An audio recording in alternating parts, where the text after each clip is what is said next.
श्री कृष्ण कहते हैं, एक, शांति से भी दुखों का अंत हो जाता है और शांत चित्त मनुष्य की बुद्धि शीघ्र ही स्थिर होकर परमात्मा से युक्त हो जाती है। 2, क्यों व्यर्थ की चिंता करते हो? किससे व्यर्थ में डरते हो? कौन तुम्हें मार सकता है? आत्मा ना पैदा होती है न मरती है। 3, हर काम का फल मिलता है, इस जीवन में ना कुछ खोता है ना व्यर्थ होता है। 4, विषयों का चिंतन करने से विषयों की आसक्ति होती है, आसक्ति से इच्छा उत्पन्न होती है और इच्छा से क्रोध होता है, क्रोध से सम्मोहन और अविवेक उत्पन्न होता है। 5, संयम का प्रयत्न करते हुए ज्ञानी मनुष्य के मन को भी चंचल इंद्रियां बलपूर्वक हर लेती हैं। जिसकी इंद्रियां वश में होती है उसकी बुद्धि स्थिर होती है। 6, जो भी मनुष्य अपने जीवन आध्यात्मिक ज्ञान के चरणों के लिए दृढ़ संकल्प में स्थिर है, वह सामान्य रूप से संकटों के आक्रमण को सहन कर सकते हैं और निश्चित रूप से खुशियां और मुक्ति पाने के पात्र हैं। 7, जब तुम्हारी बुद्धि मोह रूपी दलदल को पार कर जाएगी, उस समय तुम शास्त्र से सुने गए और सुनने योग्य वस्तुओं से भी वैराग्य प्राप्त करोगे।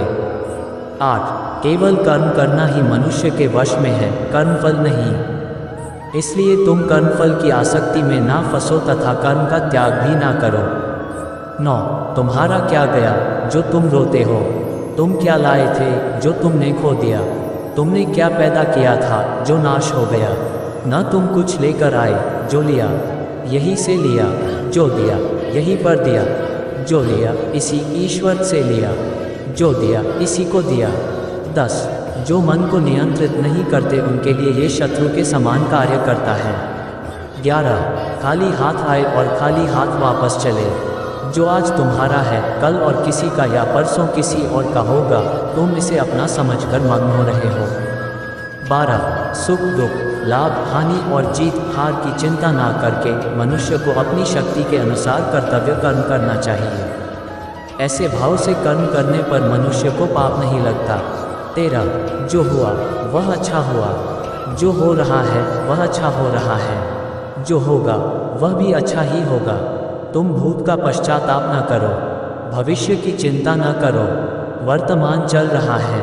14, क्रोध से भ्रम पैदा होता है, भ्रम से बुद्धि व्यग्र होती है। जब बुद्धि व्यग्र होती है तब तर्क नष्ट हो जाता है, जब तर्क नष्ट होता है तब व्यक्ति का पतन हो जाता है।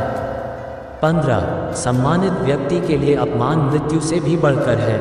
16, सभी प्राणी जन्म से पहले अप्रकट थे और मृत्यु के बाद फिर अप्रकट हो जाएंगे, लेकिन जन्म और मृत्यु के बीच प्रकट दिखते हैं, फिर इसमें सोचने की क्या बात है।